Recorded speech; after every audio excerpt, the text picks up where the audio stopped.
안녕하세요. 유튜브를 즐겨보는 평범한 40대 초반 여성입니다. 요즘 유튜브 보는데 어떻게 그렇게 제가 관심이 많은 것 같은 영상만 귀신같이 알고 딱딱 틀어주는지요. 유튜브만 켰다 하면 불륜, 바람, 이혼 이런 키워드들이 붙은 영상들이 줄줄이 소세지처럼 자기가 먼저 틀어달라고 아우성입니다. 불륜 증거 잡고 난 후에 제일 먼저 해야 할 것이 뭔지 알려주는 변호사의 유튜브 영상, 어디 해외 배우가 이혼하고 나서 위자료로 얼마를 받았다는 토픽 뉴스, 이런 영상들이 말도 안 되는 조회수를 기록하고 거기 달린 댓글들을 보면 또 얼마나 기가 찬죠. 자기도 얼마 전에 남편이 바람피는 사실을 알게 되어 이혼 준비를 진행하고 있는 중이다. 내 손 안에 파랑새가 들어왔다고 생각했는데 한 번 바람핀 놈이 개벌은 남 못 주고 그냥 안 걸리려고 열심히 노력만 하고 있더라.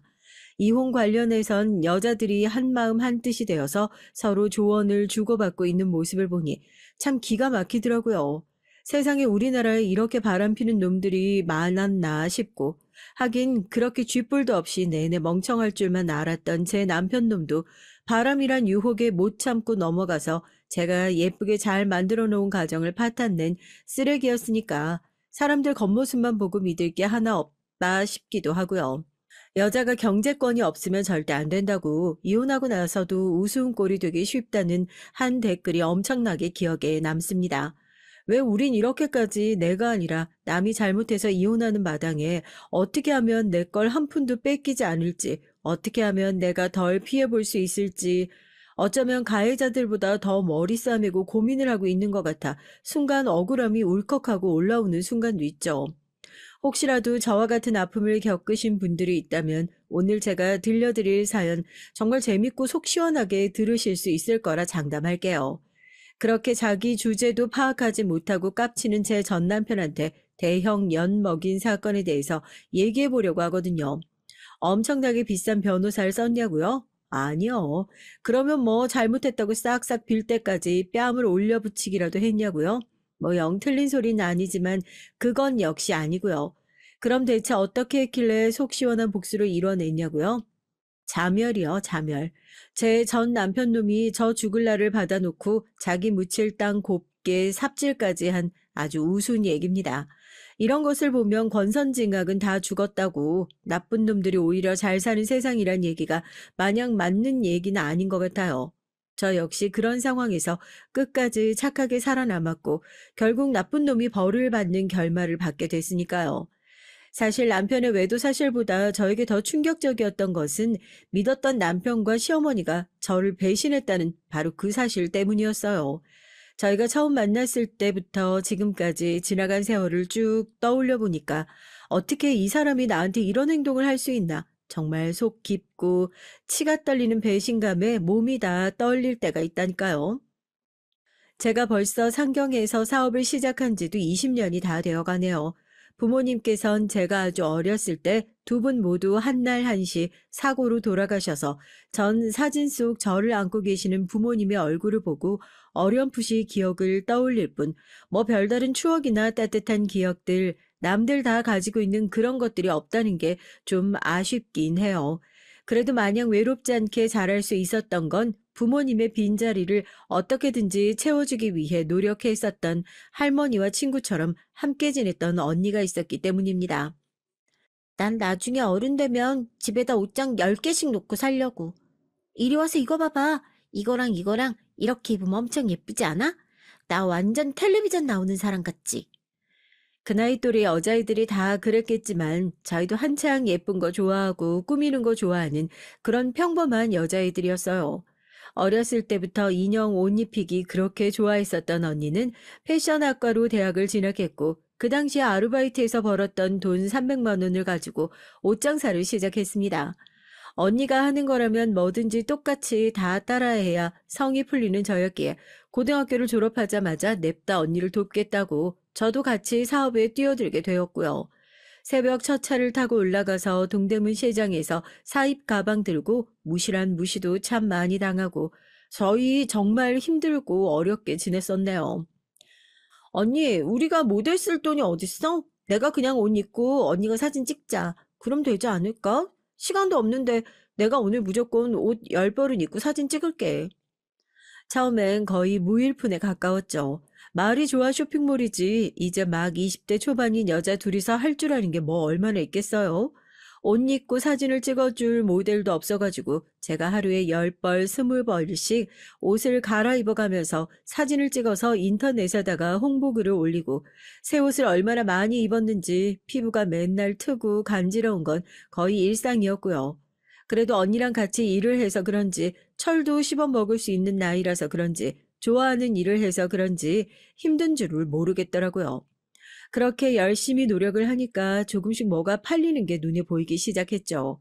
처음엔 매출이라 봤자 사무실 월세도 제대로 내지 못할 정도로 말도 안 되는 돈이 떨어졌는데 그렇게 또 6개월이 지나니까 월세를 내고도 둘이서 돈을 나눠 가질 수 있을 정도로 사업이 조금은 커졌고 또 3개월이 지나니까 이젠 돈 주고 사진을 찍어줄 수 있는 모델을 채용할 수도 있을 정도로 사업이 커졌고요. 그렇게 1, 2년이 지나니까 둘밖에 없었던 사무실에서 그래도 직원 2명을 더 갖춘 꽤나 그럴싸한 회사의 차림이 되더라고요.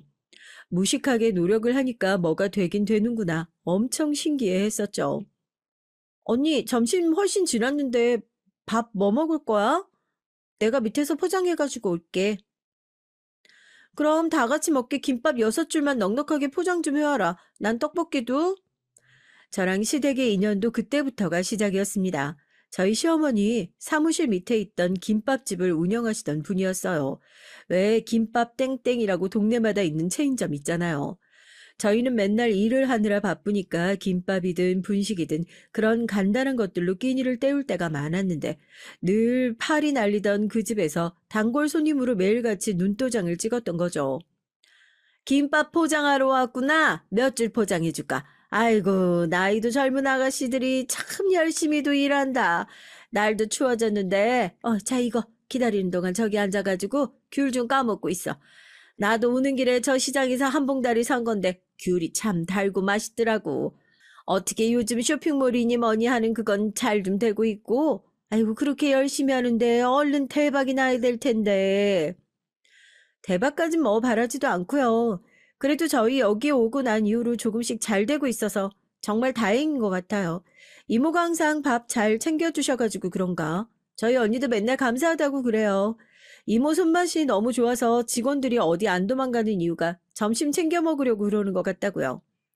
아우, 이모 또 뭘 이렇게 많이 싸주셨어요. 아이고, 그러면 이모도 단골 잡으려면 이 정도는 해야지. 이거 그냥 별거 아니니까. 아까 누가 주문을 했는데 내가 실수로 깜빡하고 한 줄을 더 말아버려가지고 남은 거니까.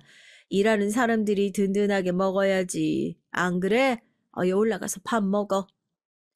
이모, 이모 호칭이 자연스러울 정도로 정말 친한 사이였죠. 그도 그럴 게 동네가 후미져가지고 마땅히 어디 근처에 식당도 없고 밥 먹을 데도 없었던 저희가 매일같이 점심을 먹으러 가는 곳이 유일하게 그곳이었거든요. 그 당시에 시어머니가 얼마나 성격이 좋으셨는지 말도 못해요.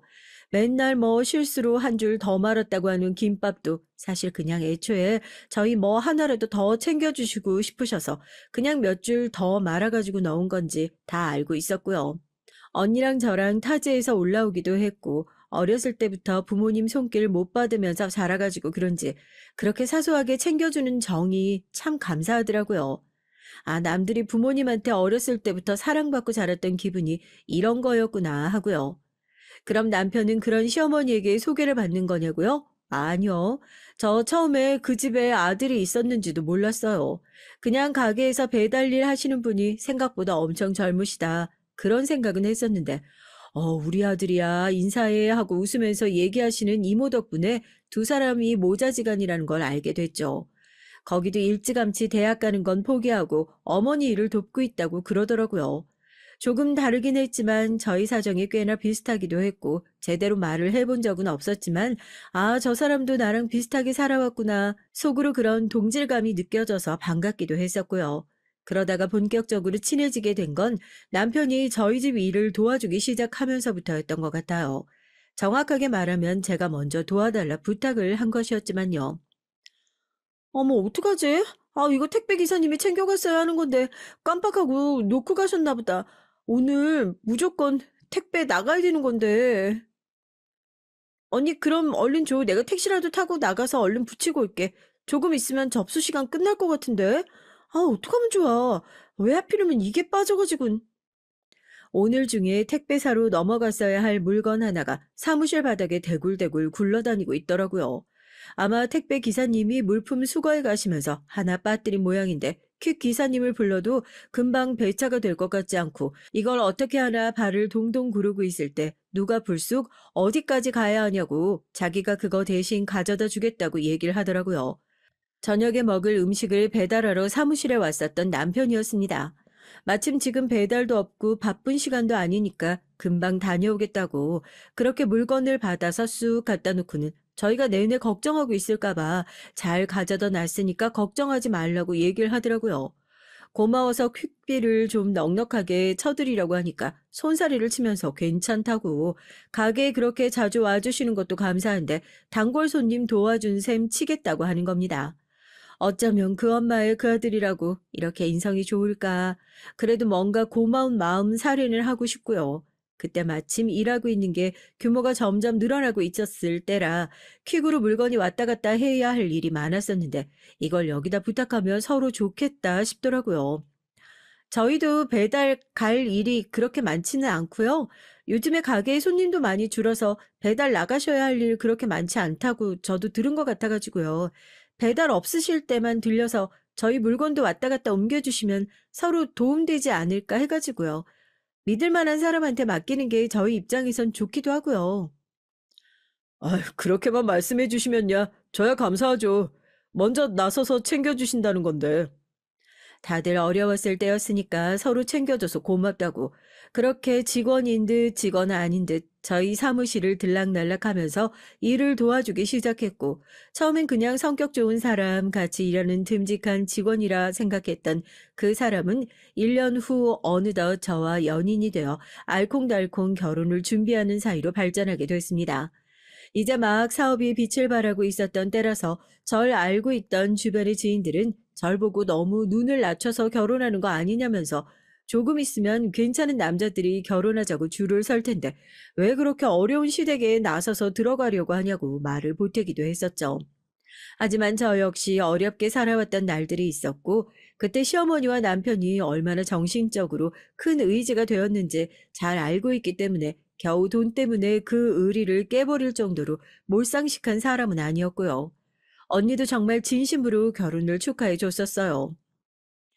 다른 사람이면 몰라도 제부 같은 사람이면 나도 언제든 찬성이야. 어려울 때 서로 의지했던 사람만큼 믿고 살 수 있는 사람이 어딨다고.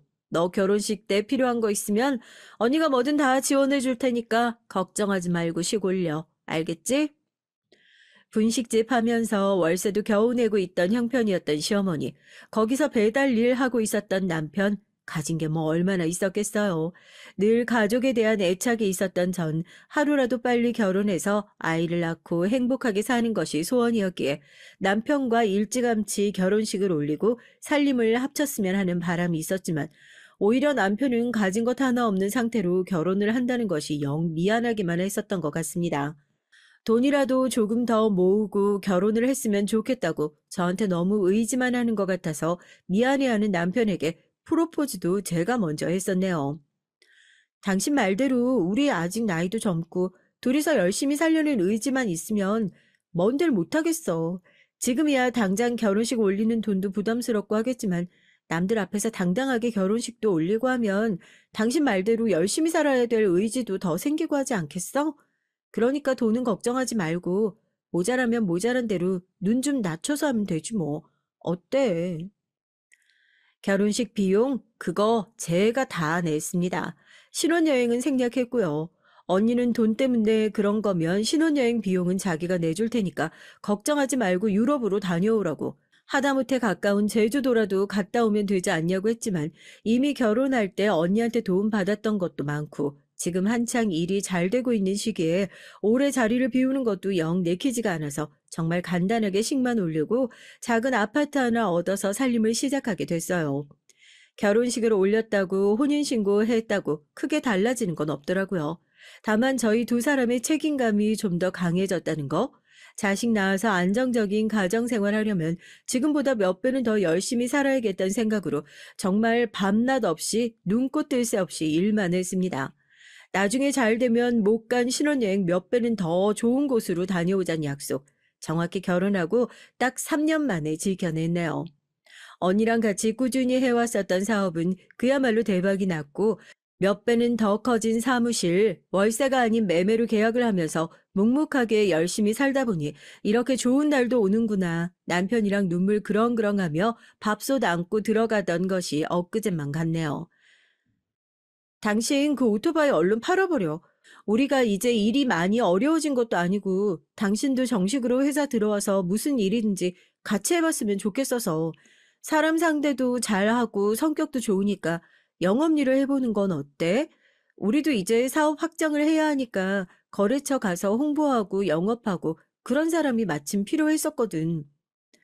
내가 대학을 나온 것도 아니고 돈 주고 사람 뽑으면 괜찮은 사람이 수두룩 빽빽할 텐데 정말 나한테 그런 일 맡겨도 괜찮겠어? 괜히 당신한테 민폐만 끼치는 게 아닌가 싶어서 미안하고 걱정되고 그러네. 무슨 그런 소리래. 우리 이렇게까지 잘 된 거, 난 분명히 당신 몫도 있다고 생각해. 언제까지 위험하게 배달 일만 하고 지낼 수도 없는 거고. 나도 사업 잘 되면 다른 건 몰라도 당신 사무실에서 번듯하게 일할 수 있게 자리 하나 만들어주는 게 꿈이었어. 다른 것도 아니고 그게 마누라 꿈이라는데 그 꿈 하나 못 이뤄줘? 이제 우리 잘 될 일만 남았어. 배달 일만 하고 있는 남편이 영 마음에 걸려서 전 회사에 정식으로 들어와 영업 직군 일을 해보면 어떻겠냐는 제안을 남편에게 했습니다. 고맙긴 하지만 자기가 잘 해낼 수 있을지 모르겠다는 남편에게 누구 남편인데 그런 일 하나 제대로 못하겠냐고 당신이 잘 할 수 있을 거라 믿는다고 얘기를 하면서 남편 손에 조용히 자동차 키를 들려줬죠. 이게 뭐냐는 남편의 물음에 그래도 명색이 우리 회사에서 영업직으로 일할 건데 그럼 당신은 오토바이 타고 다니면서 영업 뒤로 돌아다닐 거냐고. 이거는 괜찮은 직원 데리고 오고 싶은 마음에 우리 회사에서 계약금처럼 주는 거라고 생각하라고 부담 갖지 말라고 하면서 차 선물도 한 대 해줬고요. 감동받아서 눈물까지 보이는 남편 손 붙잡고 끌고 가서 백화점에서 번듯한 양복 2벌도 해줬습니다. 예복 외에 양복은 처음 입어본다면서 거울을 보고 요리조리 비춰보고 기뻐했던 남편의 모습이 얼마나 보기 좋았는지, 아, 내가 이 맛에 돈을 버는구나 싶더라고요. 결혼식부터 남편을 사회에 제대로 자리 잡게 하는 것까지 모두 제 손으로 일궈냈어요. 어떤 사람 눈엔 아무것도 없이 거짓골이었던 남편, 제가 데리고 와서 사람 만들었다고 하는 사람도 있겠지만 부부 사이에서 그런 건 당연한 일이라고 생각했고요. 시어머니도 저를 보실 때마다 너한테 고마운 마음을 어떻게 표현해야 할지 모르겠다고 매번 손을 잡고 눈물을 글썽이시는 통에 괜히 쑥스럽고 나쁘끄러지기도 했었고요. 사업이 잘 되면 잘 될수록 가족들 간의 사이가 멀어진다고 그런 얘기도 있던데 저희는 오히려 정반대였던 것 같아요. 남편도 자리를 주고 나니까 정말 열과 성을 다해서 일을 했고 몇 년 사이에 저희가 하고 있던 쇼핑몰은 훌쩍 커버려서 백화점 몇 곳에 입점을 할 수 있을 정도로 성장해 있었습니다. 그 사이에 언니는 본인이 새롭게 하고 싶은 사업이 있다면서 저희 사업체에서 독립해서 나가게 됐고요.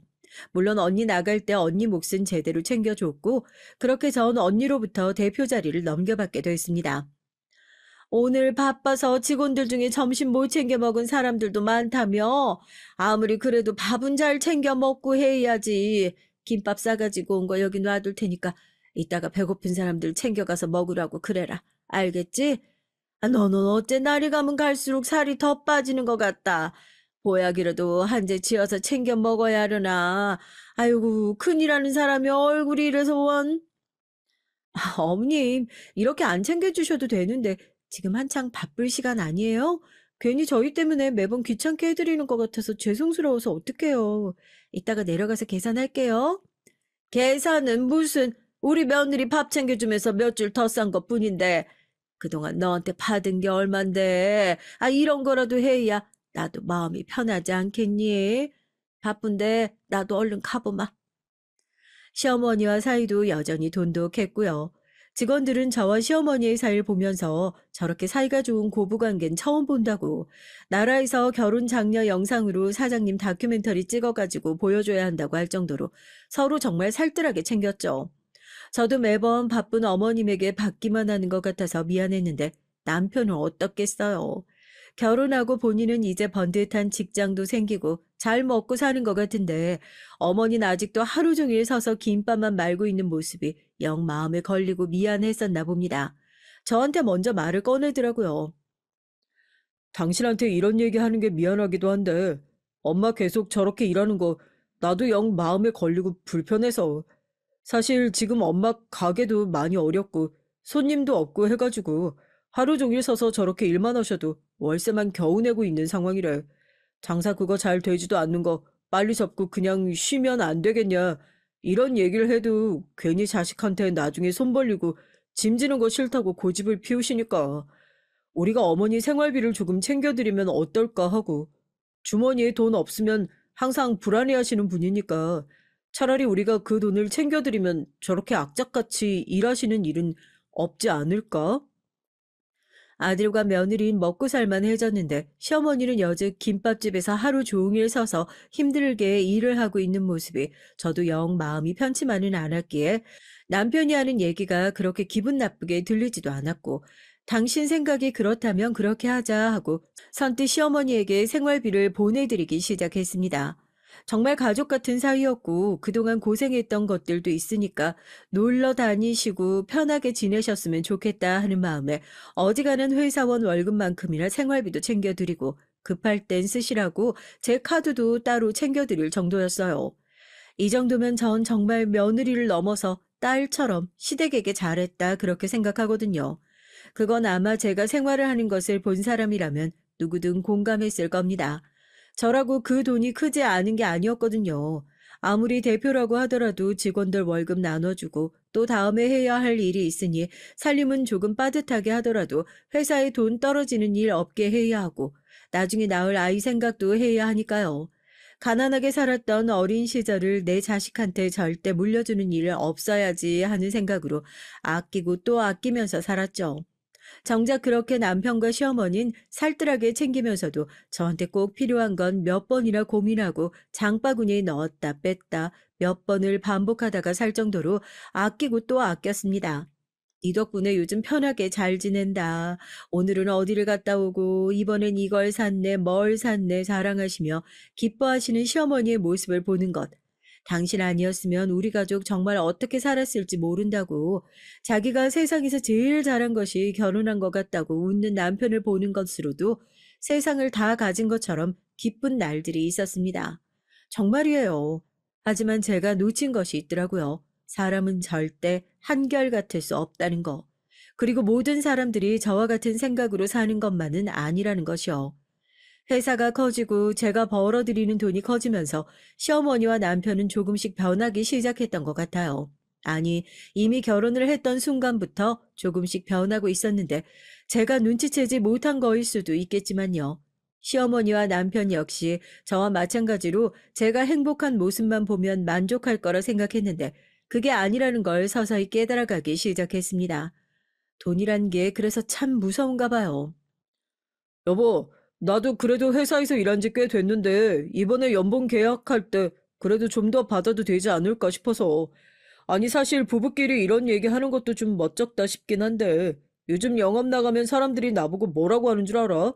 솔직히 이렇게 일만 하다가 이혼이라도 당하면 빈털터리로 쫓겨날 거라고. 대표 남편이면서 이렇게 영업 뛰고 다니는 거 사람들이 우습다고 그렇게 욕을 하더라고. 내가 그렇게 생각하는 게 아니라 사람들이 보기에 그런가 보지. 내가 뭐 이 일 하는 게 싫다는 것도 아니고 만족스럽기는 한데 그래도 나도 제값 받아가면서 일하는 사람이다. 나가서 할 말은 있어야 하지 않겠어? 당신 지금도 다른 직원들에 비하면 꽤 많이 받고 있는 거야. 영업 뛰는데 당신 차 쓰는 게 좀 그렇다고 해서 내가 회사 명의로 법인 차량도 2대나 뽑아주고 영업 다니는데 쓰라고 업무 추진비 카드도 따로 만들어줘. 유류비며 뭐며 회사에서 다 지원해주고 있잖아. 뭐 하는데 돈이 그렇게 부족해서 갑자기 연봉을 올려달라는 소리를 해? 당신이야말로 무슨 다른 일 하고 있는 거 아니지? 연봉을 못 올려준다는 건 아닌데 갑자기 그런 소리를 하길래. 아, 나도 내 돈 받아서 쓸 데가 왜 없어. 엄마 이것저것 챙겨드리고 하는 것도 당신 손 안 벌리고 하고 싶고. 아, 그러니까 그런 거지. 솔직히 지금 경력으로 다른 회사 들어가서 영업 뛴다고 하더라도 지금보다 훨씬 더 벌 수 있는데 알잖아. 난 당신이랑 회사 생각밖에 없는 거. 어디서 무슨 소리를 듣고 온 건진 몰라도 남편이 갑자기 연봉을 올려달라고 하질 않나. 생활비도 거의 제가 벌어들이는 돈으로 다 해결하고 있고 남편의 월급은 거의 남편 용돈처럼 생활하고 있는 상황에서 그런 소리를 들으니까 제 입장에선 조금 황당하기도 하더라고요. 그때부터 뭔가 남편이 이상하다는 눈치를 챘어야 하는데 돈 때문에 뭔가 밖에서 예민한 일이라도 있었나 하고 연봉 계약서도 새로 써주고 필요한 거 있으면 편하게 얘기하라고 호구처럼 그렇게 챙겨줬었네요. 저도 참 기가 막힌 사람이죠. 남편만 달라졌냐고요? 아니요, 어머님도 마찬가지였습니다. 이렇게 딸 같은 며느리가 어디 있냐고 고맙단 소리를 습관처럼 입에 달고 사시던 어머님은 어느 순간부터 제가 해주는 것들을 정말 당연한 일이라고 느끼고 계시는 것 같더라고요. 혹시라도 급한 일 있으면 쓰셔라 하고 드린 카드 쓰셔봤자 어머님이 얼마나 쓰시겠냐 생각하며 일하던 도중에 백화점에서 200만 원이 넘는 결제 문자가 오는 걸 보고 전 처음에 누가 카드를 훔쳐가기라도 한 줄 알았어요. 어머님, 혹시 제 카드 쓰셨어요? 아, 이게 지금 방금 백화점에서 200만 원 결제 문자가 왔는데 혹시 카드 잃어버리신 건가 해가지고 카드 있는지 한번 봐주실래요? 없으면 이거 바로 카드사에 분실 신고해야 할 것 같아서 그래요. 아니, 너는 그렇게 카드 문자 하나하나 다 확인하면서 쓸 때마다 나한테 이렇게 전화할 거면, 아, 뭘 그렇게 편하게 쓰란 얘기를 하면서 카드를 주니? 아이, 그거 내가 쓴 건 맞다. 이제 겨울 준비하려고 백화점 왔다가 괜찮은 외투 하나 있어가지고 한 벌 샀는데, 아이고, 이건 원 네 눈치 보여가지고 어디 네 카드 편하게 쓰겠니? 환불이라도 하랴? 어머님 얘기를 듣는데 벙찌더라고요. 예전엔 백화점이 뭐예요? 시장에서 옷 한 벌 사려면 벌벌 떠시던 어머님이 제 돈이라고 이렇게 펑펑 함부로 쓰시는 건가 싶고 오히려 결제 문자가 오자마자 전화를 건 저한테 기분 나쁜 티를 팍팍 내시는데 솔직히 좀 황당하고 어이가 없기도 하더라고요. 저도 이건 뭔 아니다 싶어서 그날 바로 남편에게 얘기를 했죠. 어머님 생활비 충분히 드리고 있지 않냐. 당신이 월급으로 용돈도 챙겨드리고 있는 거 아니냐. 어머님이 백화점에서 내 카드로 이렇게 큰 돈을 한 번에 쓰셨다고 하고요. 평소 같았으면 어머님한테 주의를 주겠다고 다음부터 그럴 일 없을 거라고 해야 하는 남편도 오히려 정색하고 저한테 화를 내면서 달려들더라고요. 우리 엄마가 돈 쓰는 게 그렇게 아깝냐고요. 넌 벌이도 많으면서 엄마가 겨울이라고 외투 한 벌 사는데 그깟 200만 원 쓰는 게 그렇게 아까워서 지금 나까지 불러가지고 뭐 하는 거냐고요. 그깟 200만 원이라뇨. 신입 직원들 월급이 200만 원을 겨우 넘어요. 돈 10만 원이 없어서 어렵던 시절 생각 못하고 그깟 소리를 하는 게 얼마나 황당한지요. 그깟 200만 원? 200만 원이 어떻게 그깟 돈이 돼? 내가 어머님 돈 쓰는 게 아까워서 이런 얘기를 하는 게 아니잖아. 아무리 그래도 그렇게 큰 돈 쓰시기 전엔 그것도 내 카드로 쓰시기 전에 최소한 전화해서 이래저래 해서 필요한데 써도 되겠냐 물어보시기라도 하시는 게 맞는 거 아니야? 난 나중에 우리 애 낳을 거 직원들 뭐 챙겨줄 거 생각해서 지금 백화점이든 뭐든 어디 가서 내가 갖고 싶은 거 제대로 사본 지가 언젠지 기억도 안 나는데 당신도 그런 사정 뻔히 알고 있으면서 어떻게 나한테 그런 식으로 얘기를 할 수가 있어? 당신 정말 변했다. 왜 그렇게 사람이 달라진 거야? 큰돈 보니까 막 돈이 우스워 보이고 그래? 뭐? 아, 내가 변해? 아, 누가 누구한테 할 소리를 하고 있어. 변한 건 당신이겠지. 언젠 진짜 엄마 같다고 평생 효도하겠다고. 그거 결혼할 때 했었던 입 발린 소리였어? 아, 왜 전화로 말 한마디 없이 그렇게 비싼 옷을 샀냐고? 우리 엄마 전화했어. 나한테 전화하셨길래 그냥 편하게 사셔라 내가 얘기했다. 그게 그렇게 잘못된 거냐? 어? 그 돈이 그렇게 아까우면 다음 달에 내 월급에서 200만 원 까고 주면 되겠네. 야, 이렇게 카드 주고 기분 나쁘게 생색낼 거면 애초에 그렇게 착한 척을 하지 말던가. 너보다 돈 많은 사람 세상이 세고 셌어. 그 사람들이 다 너처럼 쪼잔하게 돈 쓰는 줄 알아? 고마워서 어쩔 줄 몰라 하던 그 시절이 애초에 없었던 것처럼 입 싹 씻고 생판 다른 사람이 되어버린 것 같은 남편을 보는 게 얼마나 힘들었는지 말로는 다 못합니다. 보시는 분들이야 그렇게 배응망덕한 놈 당장이라도 이혼 도장 찍어버리면 그만 아니냐 하시겠지만 이혼이라는 게 말처럼 그렇게 쉬운 것도 아니더라고요. 처음엔 설마 내 남편이 변하겠어 하는 말도 안 되는 믿음으로 버텼고 조금 시간이 지나니 잠깐 이러다 말겠지. 다시 원래의 관계대로 돌아올 수 있지 않을까 하는 말도 안 되는 신념으로 버티고 있었습니다.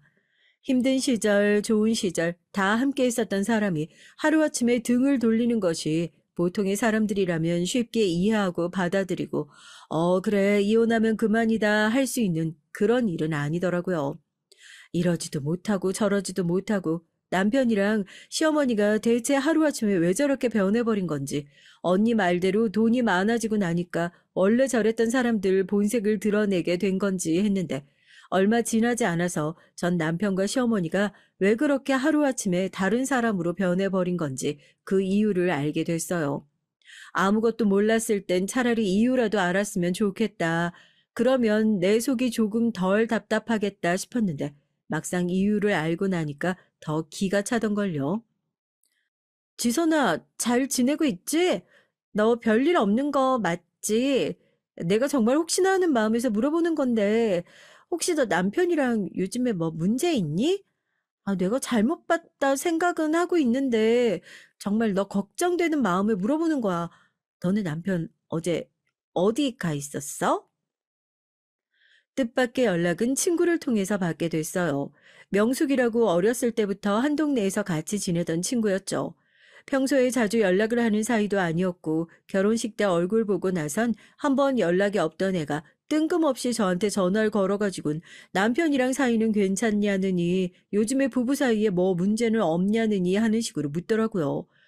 요즘 부부 사이가 안 좋은 건 사실이었지만 친구한테 이런 시시콜콜한 얘기를 들을 정도로 나빴던 건 아니었기에 빙빙 돌리지 말고 무슨 일로 연락했는지 얘기해달라.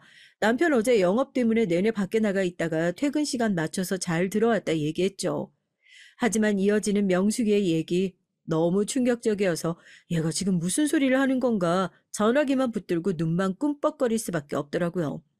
저희 남편한테 여자가 생긴 것 같다고 친구들 사이에서 그런 소문이 돌고 있길래 얘네 부부 금술이 얼마나 좋은데 그런 얘기를 하냐고 제 사업 잘 되니까 질투하는 친구들이 많아 그냥 하는 헛소리라고만 생각을 했었답니다. 그런데 어제 시부모님 선물을 사러 백화점에 갔다가 어떤 젊은 여자랑 팔짱을 끼고 돌아다니는 남자가 낯이 익어서 한참 쳐다보니 그게 제 남편이었다고 그러더라고요. 뻔히 듣고 있으면서도 믿기지가 않는 얘기였죠. 친구들 사이에서 소문이 쫙 났나 봐. 니네 남편 영업하다가 무슨 젊은 여자 하나 만나가지고 요즘에 거의 밖에서 데이트하느라 정신 없다고.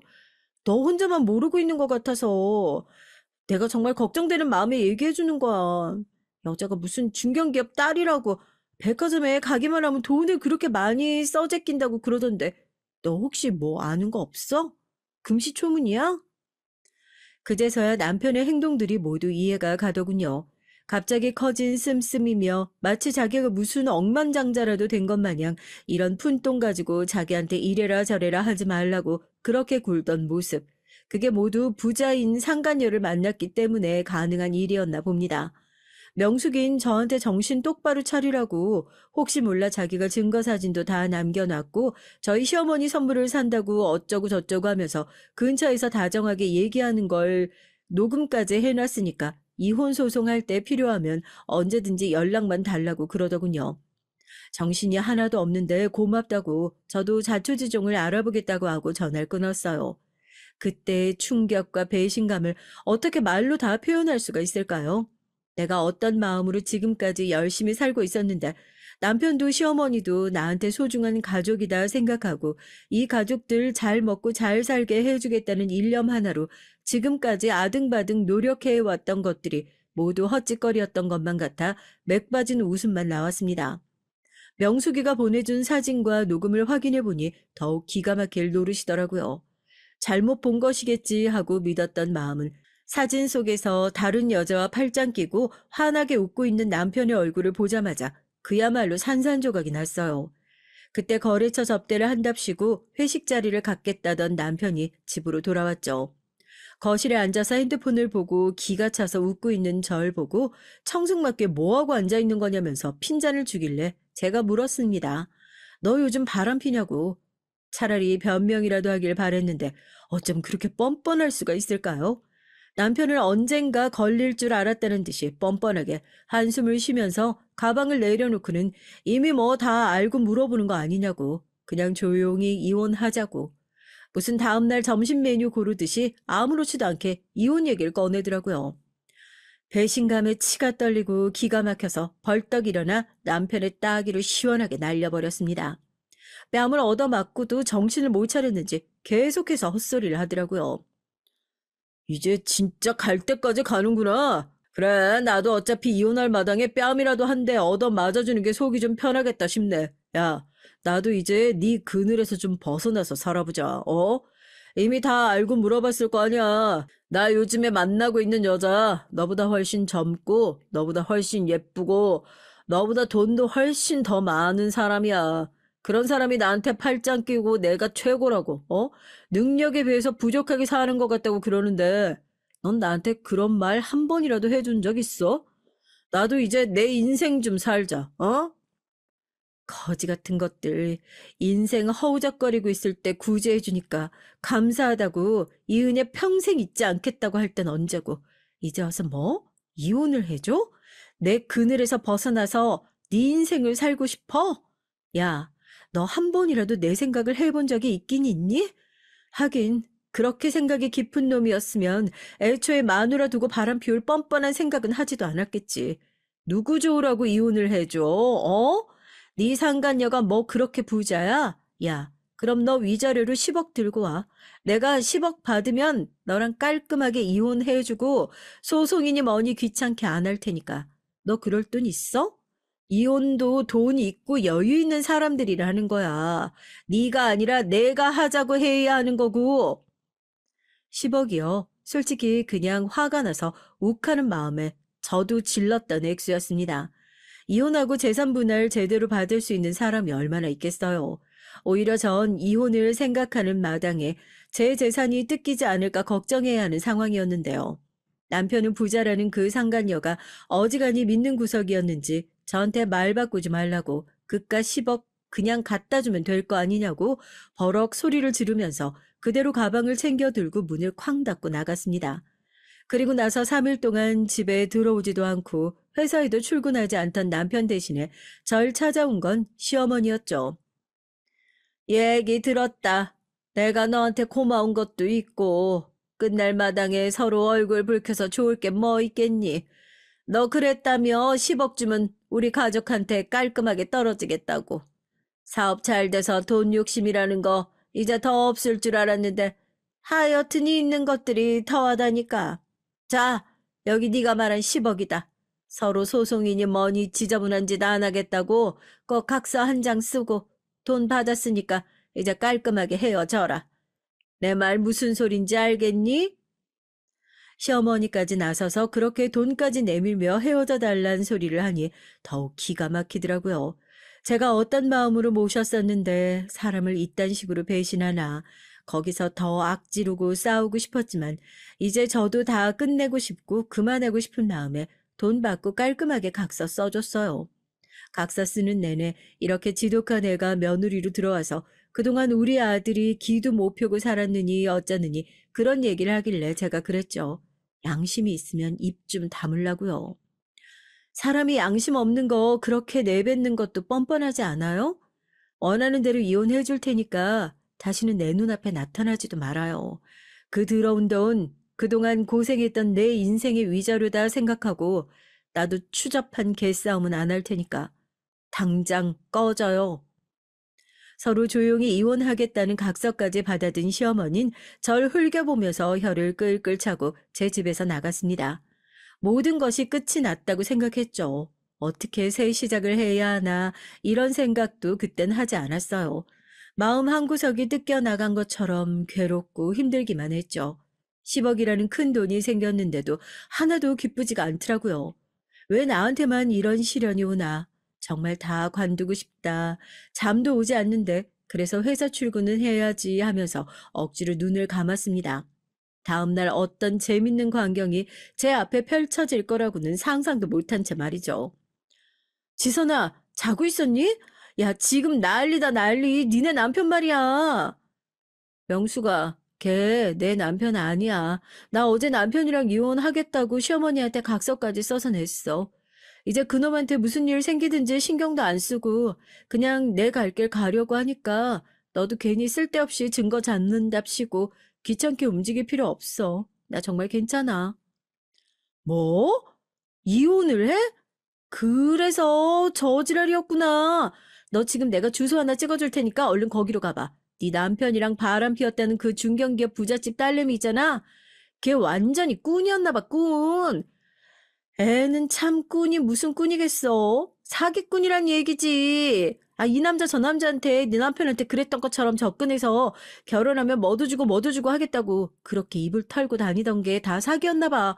지금 그 여자한테 사기 당했던 사람들이 싹 다 그 회사로 몰려가가지고 자기 돈 내놓으라고. 어우, 야, 난리도 그런 난리가 없단다. 나도 그 근처 회사 다니는 사람이 알려줘서 알았네. 네 남편, 아니, 네 전 남편, 그 머저리도 완전히 낚인 거지 뭐.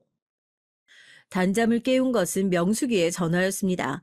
이제는 관심도 없으니 신경 쓸 필요도 없다 말하는 저에게 명숙이는 호들갑을 떨며 얼른 자기가 찍어준 회사로 가보라며 믿기 힘든 얘기를 해주었죠.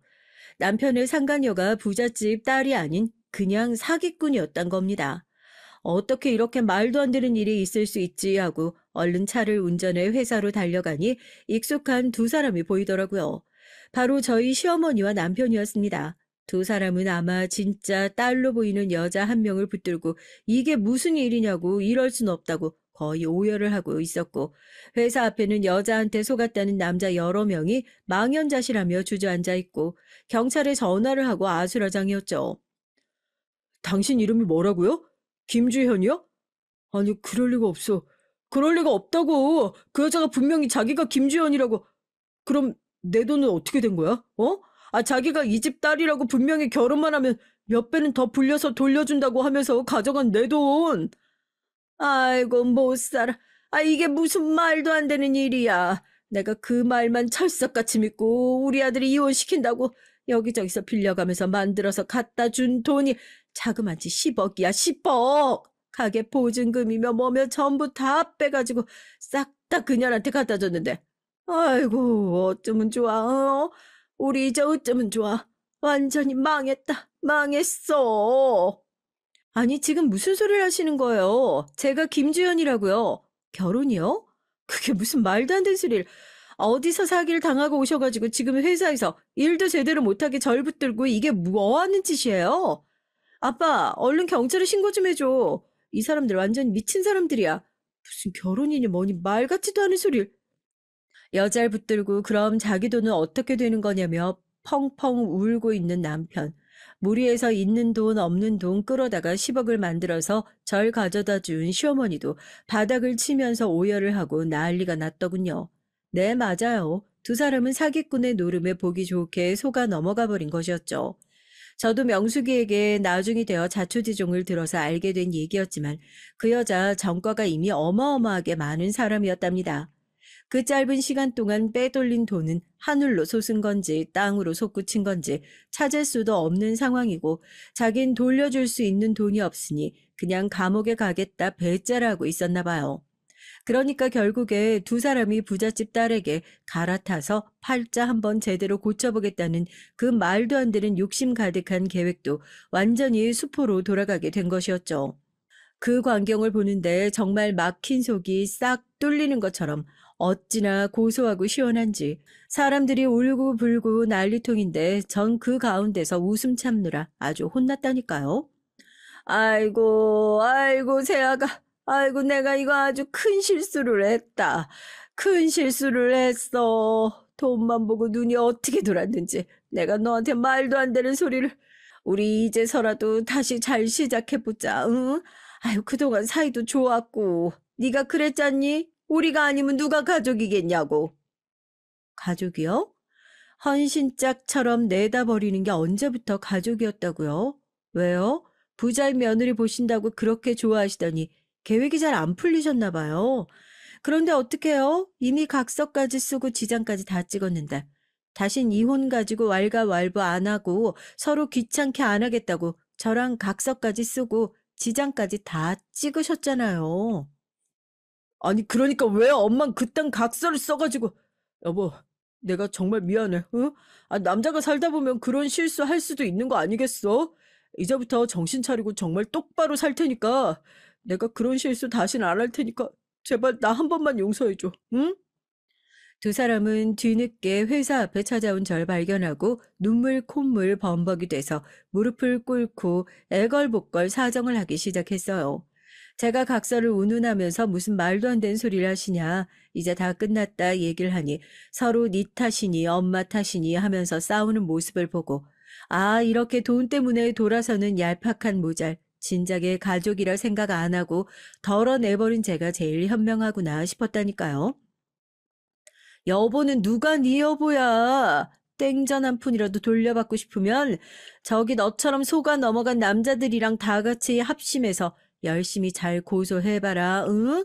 난 각서대로 앞으로 다시는 너나 니네 엄마 얼굴 안 보고 속 편하게 살려니까. 알겠니? 울고불고 하는 남편은 그대로 놔두고 차를 타고 유유히 집으로 돌아왔습니다. 얼마나 속이 시원하던지요.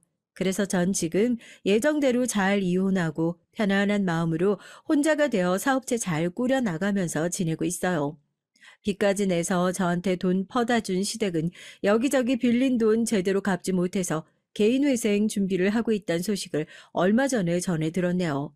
이런 거 보면 돈 때문에 배신하는 그런 못된 짓, 언젠가 벌을 받는다는 것이 확실한 것 같아 아직 세상 살만한 걸 느낍니다. 욕심부리다 배 뻥 터진 저희 전 남편, 터진 배 꿰매서 잘 살아보라고 기도나 해야겠어요. 안녕하세요. 저는 꽃다운 30대 여자입니다. 전 나이는 얼마 먹지 않았지만 지난 몇 년간 산전수전 공중전까지 치르느라 마치 인생 2회차를 사는 것만 같아요. 저보다 인생 선배님들 앞에서 할 얘기는 아니지만 사실 제가 몇 년 전만 해도 너무 힘들어서 삶을 포기해야 하나 고민했던 시간도 있었어요. 전 어릴 때부터 외로웠습니다. 가족이라고는 어머니와 저 단둘뿐이었거든요. 제가 학교도 가기 전에 아버지께서 돌아가시는 바람에 저와 어머니는 힘든 시간을 견뎌야 했습니다. 아버지가 돌아가시기 전 몇 개월을 병원 신세를 졌기 때문에 저와 어머니는 병원에서 먹고 자고 하면서 아버지 곁을 지켰죠.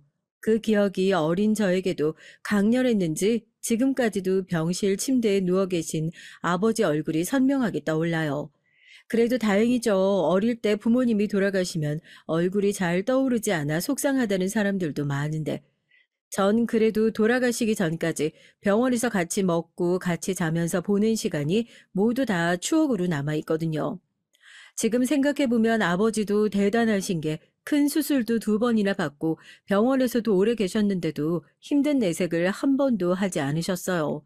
어린 딸이 곁에 있어서 그랬는지 모르겠지만 제 앞에서 약한 모습을 보이지 않으셨습니다. 그래서 아버지가 돌아가셨을 때 더 서글펐죠. 아버진 절대 저와 어머니 곁을 떠나지 않을 줄 알았는데 그렇게 허망하게 돌아가실 줄은 몰랐거든요.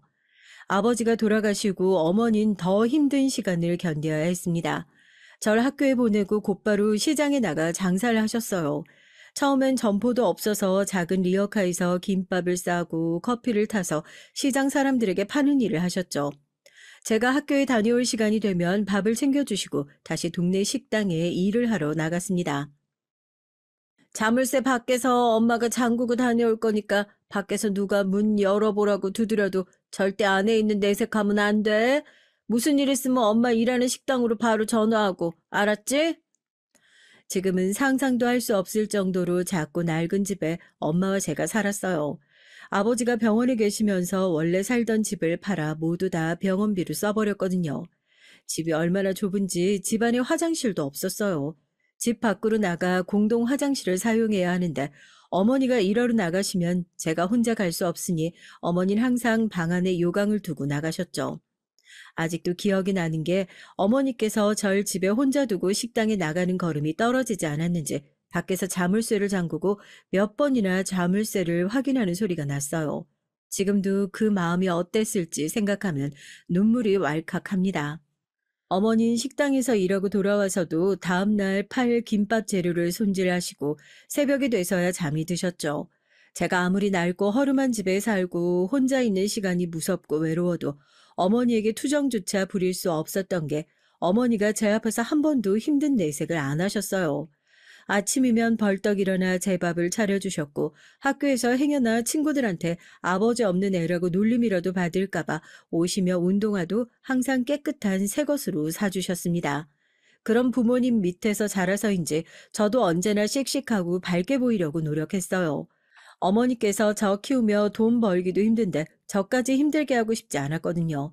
전 언제나 먼저 친구들에게 다가가고 선생님께도 잘했습니다. 어머니 말씀대로 아버지 없는 애처럼 보이고 싶진 않았거든요. 그 덕분인지 초등학교 땐 반장을 놓치지 않고 매년 했어요. 집에서 워낙 혼자 있는 시간이 많다 보니 매일 책만 봤었는데 그러다 보니 자연스레 공부도 곧잘 하더라고요. 중고등학교 땐 성적이 항상 상위권이라 학교에서 경시대회 같은 것도 대표로 나가고 했죠. 친구들은 그런 절 항상 부러워했습니다. 수진이 넌 학원도 하나도 안 다니는데 어떻게 그렇게 공부를 잘해? 우리 엄마가 너희 부모님은 좋겠대. 돈 한 푼 투자 안 하는데도 알아서 척척 잘한다고. 친구들뿐이 아니라 친구들의 부모님들마저 절 대견했어요. 초등학교 때부터 고등학교를 졸업할 때까지 학원 한 번 다니지 않았는데 항상 전교 1, 2등을 놓치지 않았으니까요. 처음부터 그랬던 건 아니지만 언젠가부턴 전 아버지가 안 계신다는 얘기를 굳이 먼저 하지 않았습니다. 집이 가난하다는 얘기도 하지 않았고요. 집에 친구들도 잘 데려가지 않았어요. 가난이 창피해서라기보단 다른 사람들이 꼭 저와 같은 생각을 하고 사는 게 아니라는 사실을 알게 된 이후부턴 가난을 숨겼습니다. 제가 공부도 잘하고 반장, 부반장을 놓치지 않고 하면 다들 부러워하던 친구들도 우리 집에 놀러 갔다 하면 이상하게 절 안쓰럽게 생각하더라고요. 네가 왜 그렇게 악착같이 공부하나 했더니 집안 사정이 좋지 않으니까 그런 거였구나? 네가 성공해서 집안 일으키려고, 그치? 아버지가 안 계신다고? 아이고, 어린 게 얼마나 고생이 많았어. 어머니 혼자 너 키우시느라 고생하겠다. 네가 공부 열심히 해서 엄마 호강시켜드려야 돼. 분명 다 저를 위하는 말인데 전 어쩐지 듣기 싫었어요. 제가 말하지 않아도 본인들 마음대로 제 상황을 걱정하며 안쓰럽게 생각하는 게 자존심이 상했습니다.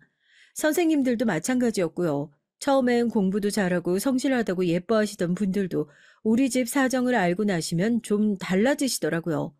어머니는 김밥과 커피를 팔아 번 돈으로 학교 근처 시장에 분식집을 차렸습니다. 작은 가게였지만 어머니는 뿌듯해하시며 열심히 일을 했어요. 그 모습을 보고 자란 제가 쉽게 기죽을 리 없죠. 어머니의 씩씩함이 저의 삶의 원동력이 됐습니다.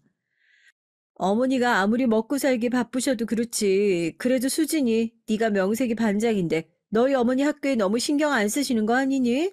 1학기 반장 어머니는 학교 행사 때마다 오셔서 도와주셨는데 엄마가 가게 하시느라 바쁘셔서요.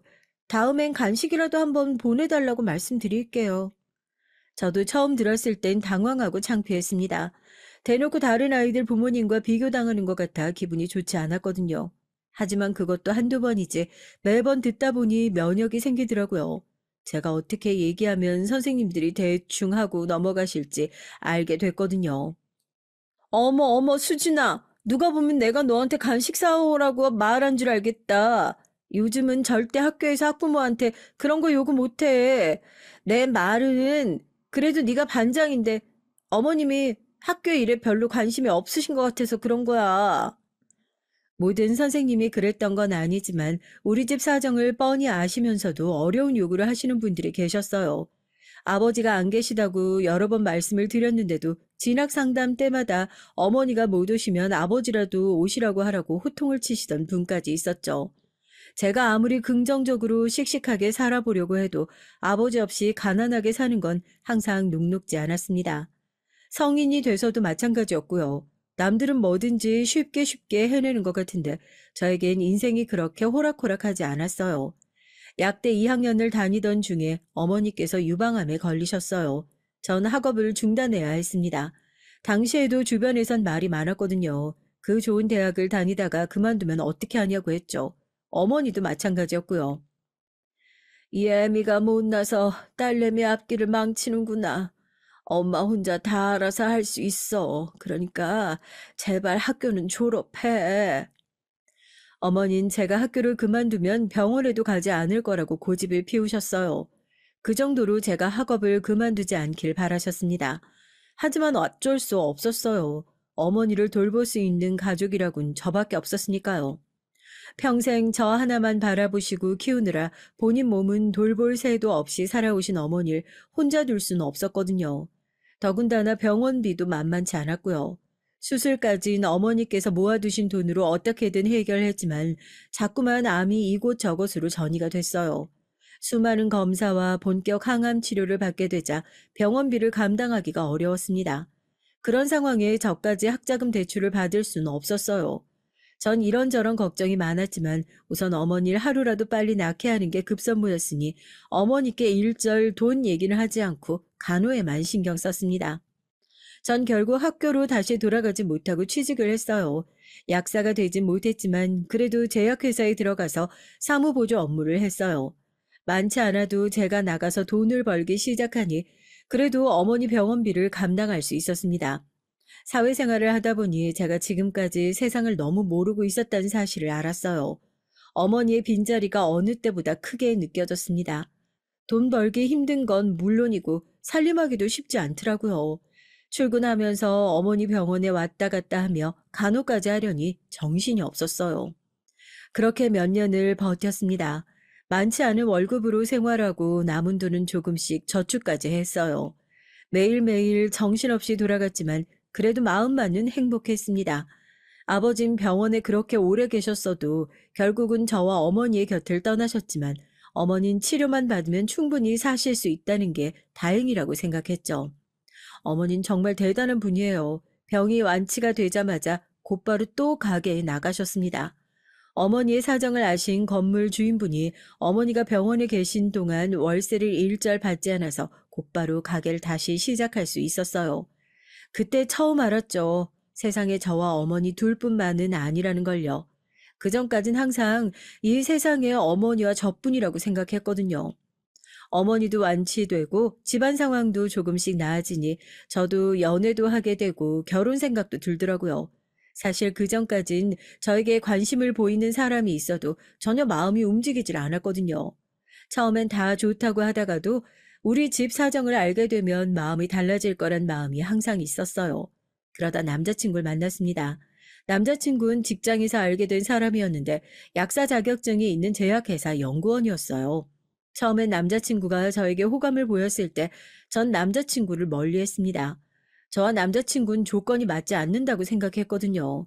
저도 약대를 다니긴 했지만 졸업을 하지 못했으니 엄연히 고졸이었고 회사에서도 말단 직원이었죠. 남편은 연구원이었고요. 거기다가 전 집안 사정도 넉넉지 않았어요. 어머니 병원비를 내느라 집도 이사해서 당시에 투룸 월세를 살고 있었거든요. 남자친구는 제 사정을 다 듣고도 상관없다고 했습니다.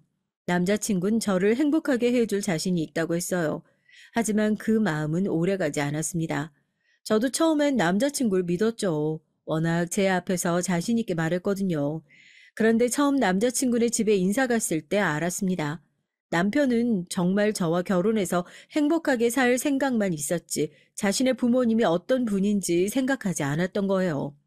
대부분 남자들이 다 그럴 겁니다.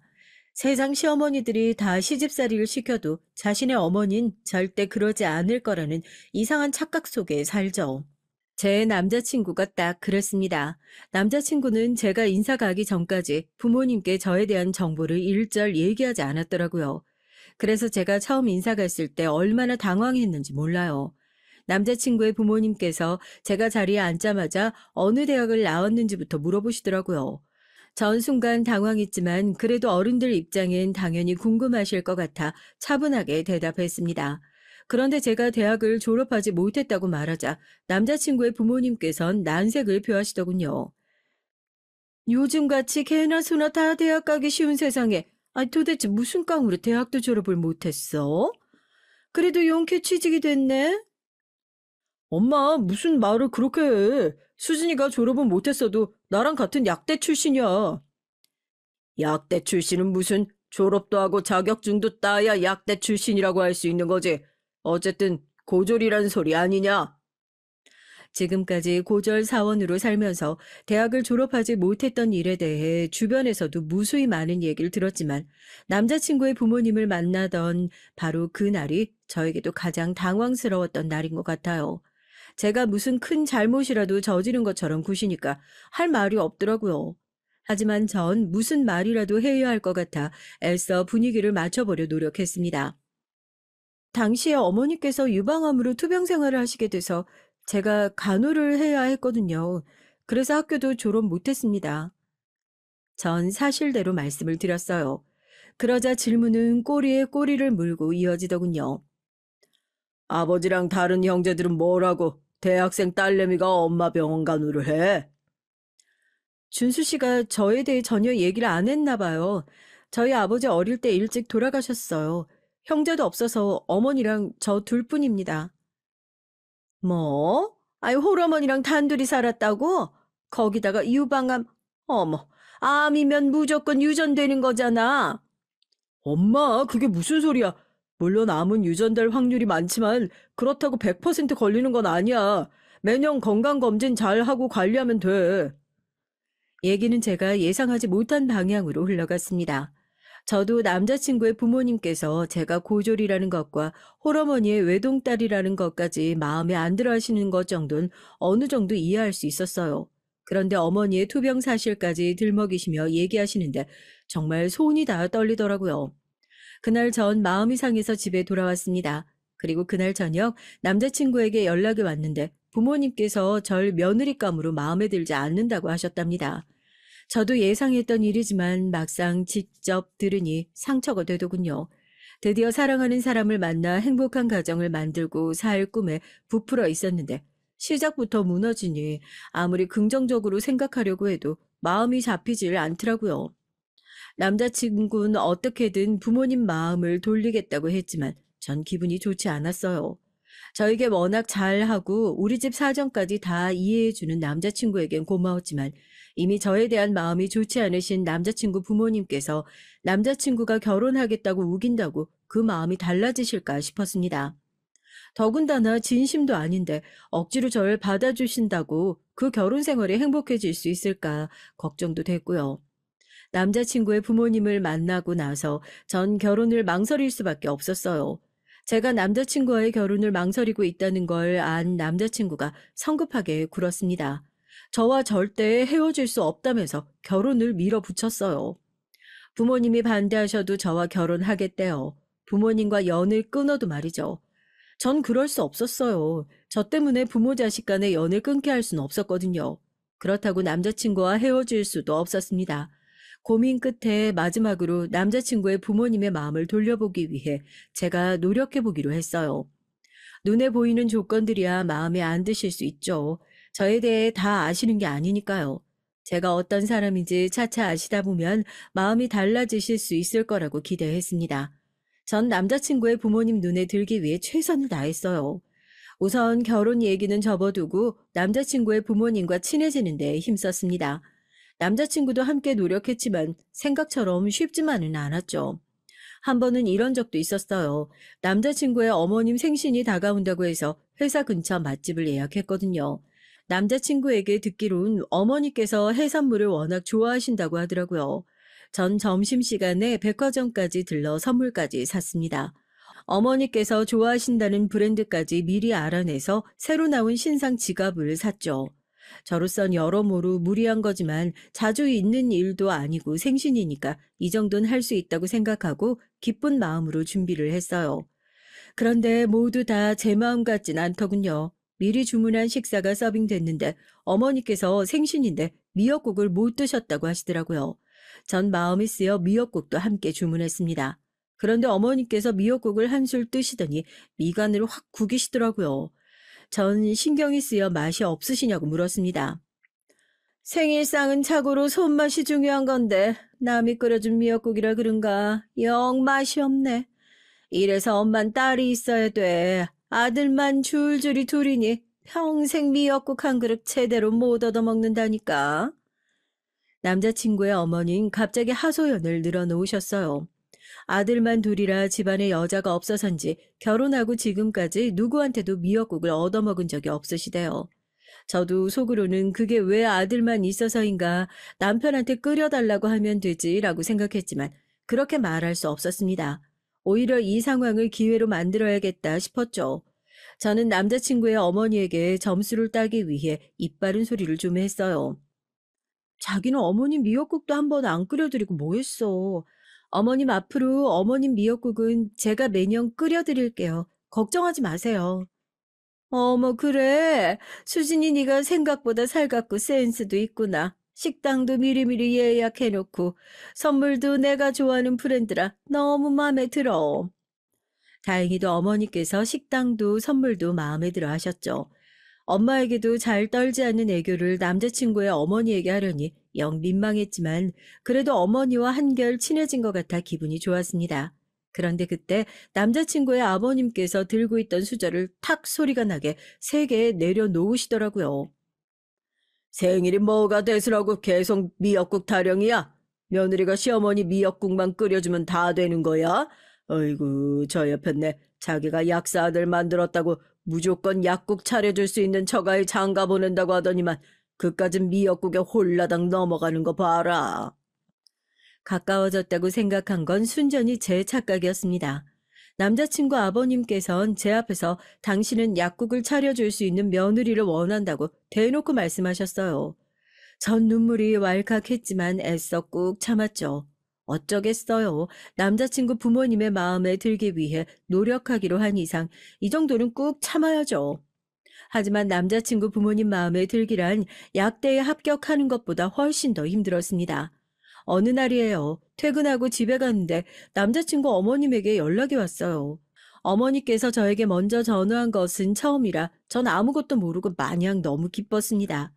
그런데 전화를 거신 이유가 생각지도 못한 이유였죠. 수진이 너 주말에 할 일 없지?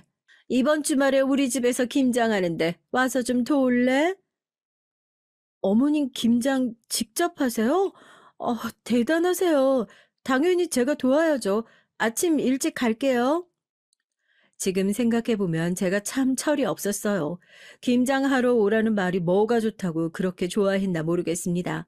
하지만 그때까지만 해도 전 남자친구 어머니께서 절 이미 며느리로 생각하시니까 김장날 부르신 거라고 생각했어요. 그렇지 않고서야 뭐하러 직접 전화까지 해서 절 부르실까 싶었거든요. 제가 남자친구 집으로 김장을 하러 간다고 하자 남자친구는 걱정이 이만저만이 아니었습니다. 본인은 일이 많아 출근해서 도와주지 못하는데 괜히 혼자 와서 고생하는 거 아니냐고요. 전 오히려 좋다고 했죠. 남자친구가 옆에서 괜히 거둔다고 제 편 들어주면 더 불편할 것 같았거든요. 전 주말이 되자마자 만반의 준비를 하고 남자친구네 집으로 갔습니다. 그런데 말이 좋아 김장이지 이건 뭐 김치 공장이 따로 없더라고요. 남자친구네 집은 시골에서 농사 지은 배추를 몽땅 다 가져다가 온 집안 식구들끼리 다 같이 김장을 하더라고요. 남자친구의 부모님을 비롯해서 남자친구의 고모님 2분의 작은아버지 식구들까지 온 식구가 김장을 하기 위해 모두 다 남자친구네 집으로 오셨더라고요. 시골에서 절여온 배추가 언뜻 보아도 100포기는 더 돼 보였습니다. 집 앞마당에 수북히 쌓인 배추를 보자 정신이 번쩍 뜨였죠. 남자친구 어머님께서 절 며느리로 생각하기보단 정말 일손이 한 명이라도 귀해서 부르신 건가 싶더라고요. 제 사연을 들으시는 분들은 설마 남의 집 귀한 딸을 일꾼으로 불렀겠냐 하실 수 있겠지만 사실이었습니다. 김장하는 동안 전 정말 허리 한번 제대로 못 펴고 하루 종일 김장만 했어요. 가족 중 누구 하나 괜찮냐 힘드냐 묻지도 않더라고요. 어머, 우리 형님 며느리감 손이 아주 그냥 야물딱지네. 우리 형님도 이제 며느리 좀 들어오면 좀 편해지시겠어요. 그러게, 아이고, 내년엔 우리도 국수 얻어먹는 거야? 김장이 어느 정도 마무리되자 그제야 어른들께서 저에 대해 궁금해하셨어요. 제가 준수 씨 여자친구라고 소개했더니 그때부터 고모들이 저를 조카 며느리라고 부르셨습니다. 전 그 호칭이 싫지 않아 가만히 있었는데 남자친구의 어머니께서 정색을 하시더라고요. 며느리는 무슨, 아유, 우리 준수 아직 30도 안 됐는데 결혼은 무슨 결혼이야. 나는 아들들 결혼 늦게 시킬 거야. 저한테 물어보지도 않으시고 무조건 결혼 생각이 없다고 하시는데 저도 모르게 너무 서운하더라고요. 그래서 저도 모르게 한마디 했어요. 저랑 준수 씨는 하루라도 빨리 결혼하고 싶은데 어머님은 아직 아들 장가 보내기 싫으신가 봐요. 어머, 요즘 아가씨들이 이렇게 적극적이라니까. 아유, 아가씨가 우리 준수랑 결혼하고 싶긴 되게 결혼하고 싶나 보네. 이렇게 힘든 김장까지 하러 온 거 보면. 그러게, 우리 오빠가 아들 약국 차려주는 며느리 본다고 입이 침에 마르게 얘기했었는데, 아유, 우리 조카 며느리는 다 준비되어 있나? 도대체 언제부터 약국 얘기를 하셨던 건지 온 식구가 다 알고 계시더군요. 전 할 말이 없으니 웃어 보이는 것 말고는 대답할 수 있는 게 없었습니다. 그때였어요. 남자친구의 아버님께서 마음이 뒤틀리시는지 또 괜한 호통을 치셨어요. 거 다들 쓸데없는 소리 말고 후딱 마무리나 해. 배고파 죽겠는데 밥도 안 차리고 하루 종일 김장만 할 생각이야? 수진이 넌 그만 너희 집에 가봐라. 괜히 네가 우리 집에 드나들어서 우리 아들 혼사길 막히겠다. 전 순간 말문이 턱 하고 막혀버렸어요. 아버님 말 한마디에 마치 제가 남자친구 뒷공무니를 졸졸 따라다니며 결혼하자고 조르는 여자가 되어버렸어요. 아이고, 일할 사람도 없는데 와서 도와주면 좋지 뭘 또 그래요? 수진아, 저 사람 말 신경 쓰지 말고 이거나 다 들고 나가서 밖에서 좀 닦아와. 남자친구 아버지의 말씀에 이미 상처를 받고 어안이 벙벙한 저에게 어머님은 대야를 잔뜩 안겨주셨습니다. 해가 지게 생겼으니 빨리 마당에 나가서 닦아오라는 거였죠. 순간 전 욱해서 품에 안은 대야들을 바닥에 다 내동댕이 쳐버릴까 싶었어요. 이대로 다 던져버리고 결혼이고 뭐고 하지 말자 싶었죠. 그런데 그때 퇴근하고 급하게 달려온 남자친구가 집 안으로 들어오다가 부모님이 저에게 하시는 말을 다 들어버렸나 봐요. 남자친구가 노발대발 난리가 났습니다. 엄마, 지금 뭐 하는 거야? 나 수진이랑 다들 친해졌으면 해서 오라고 한 건데 어떻게 내 여자친구를 이런 대접을 할 수가 있어? 전 남자친구의 말은 아예 들리지도 않았어요. 이미 남자친구의 부모님이 저에게 하신 말로 받은 충격이 가시질 않았거든요. 그날 일로 남자친구가 화가 많이 났는지 부모님 앞에서 선전포고를 하고 말았습니다. 남자친구는 무슨 일이 있어도 저와 결혼하겠다고 했어요. 부모님이 반대하셔도요. 저 지금까지 부모님이 하시는 말씀이면 뭐든지 다 들었어요. 근데 이젠 아니에요. 어머님 아버지가 남의 집 귀한 자식한테 이렇게 무식하게 하시는 분들인 줄 몰랐어요. 남자친구는 자기 부모님이 이럴 줄은 몰랐다며 너무나 실망했답니다. 처음에 부모님이 절 반대했을 땐 저를 잘 몰라서 그러시는 거고 저와 가까워지다 보면 분명히 저의 좋은 점을 금방 알아채시고 허락하실 줄 알았대요. 그런데 이렇게 사람 조건만 가지고 무턱대고 무시하며 반대하실 줄은 몰랐대요. 그날 이후 전 더 곤란해졌습니다. 남자친구는 불도저처럼 결혼을 밀어붙였죠. 부모님과도 사이가 틀어졌고요. 그때까지만 해도 남자친구는 부모님 댁에 함께 살고 있었는데 집을 나와 아예 독립하겠다고 난리였습니다. 전 당연히 남자친구가 부모님께 화가 난 마음을 보여주려고 괜히 하는 소린 줄 알았는데 남자친구는 진심이었어요. 저와 함께 잘 살 집을 구하겠다면서 적극적으로 집을 알아보더니 정말로 집을 나와 이사를 했죠. 전 아무리 그래도 그렇게 하는 건 아니라고 남자친구를 말렸지만 남자친구의 생각은 확고했습니다. 자신의 부모님이 저에게 제대로 사과하실 때까지 부모님을 용서하지 않겠다고요.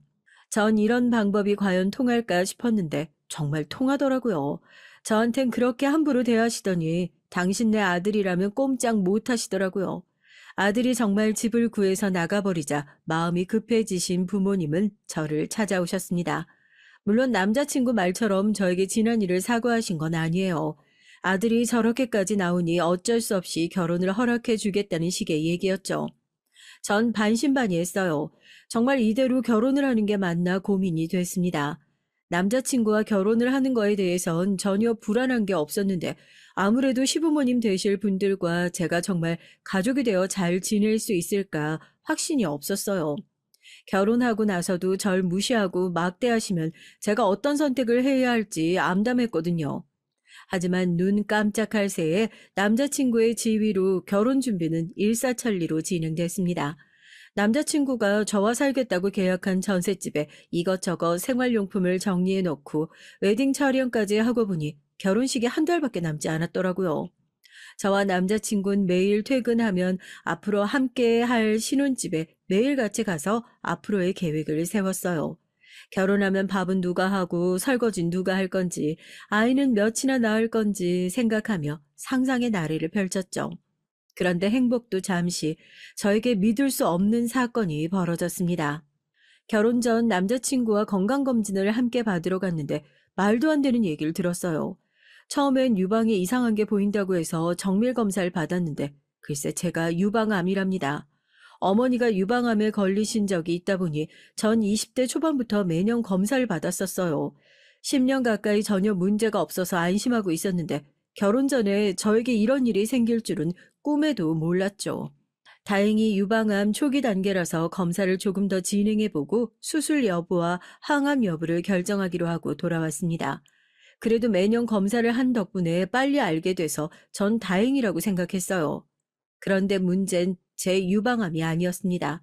그로 인해 모든 것들이 틀어져 버렸어요. 전 결혼을 한 달 앞두고 파혼했습니다.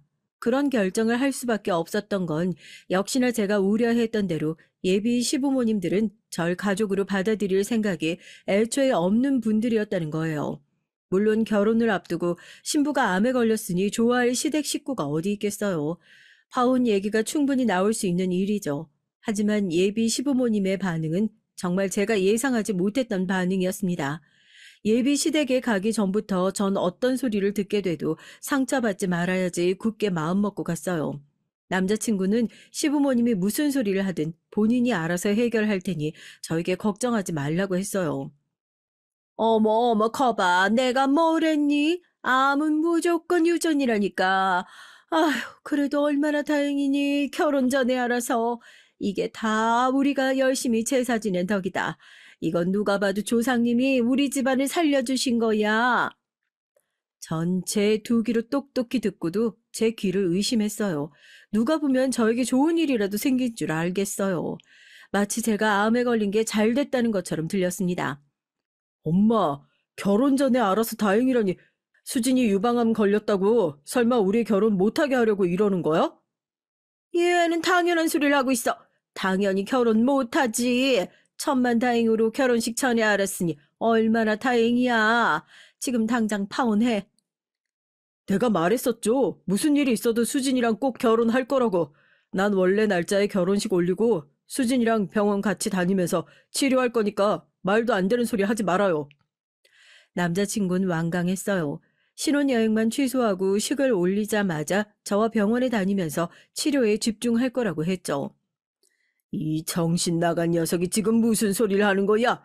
홀어머니 모시고 사는 고졸이랑 결혼하는 것도 미치게 싫었었는데 도대체 네가 뭐가 모자라서 암까지 걸린 여자랑 결혼을 하겠다는 거냐?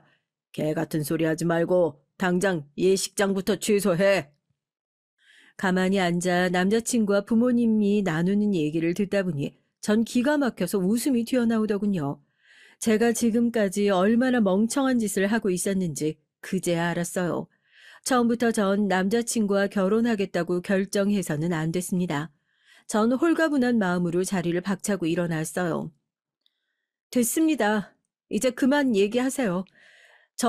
더는 이 집에 시집 올 생각 추호도 없어요. 이 결혼 어머님 아버님이 아니라 제가 깨는 거예요. 준수 씨 미안하지만 우리 파혼해요. 나 당신이랑 결혼 못해요. 물론 남자친구에겐 고마워요. 저같이 부족한 여자를 사랑해 줬으니까요. 하지만 도저히 저런 소리까지 들으면서 결혼하고 싶지 않았어요. 전 제 할 말만 하고 집을 나와버렸습니다. 제가 알아서 파혼하겠다고 해서 신이 난 남자친구의 부모님 얼굴을 보고 싶지 않았거든요. 제 뒤를 쫓아오는 남자친구에게 손가락에 끼고 있던 커플링을 돌려줬습니다. 남자친구는 어떻게든 절 설득하려고 했지만 소용없었어요. 제 생각은 절대 바뀌지 않을 거니까요. 그날 이후 남자친구에겐 매일같이 연락이 왔지만 전 받지도 만나지도 않았습니다. 그래도 계속 연락이 와서 전 메시지를 보냈어요.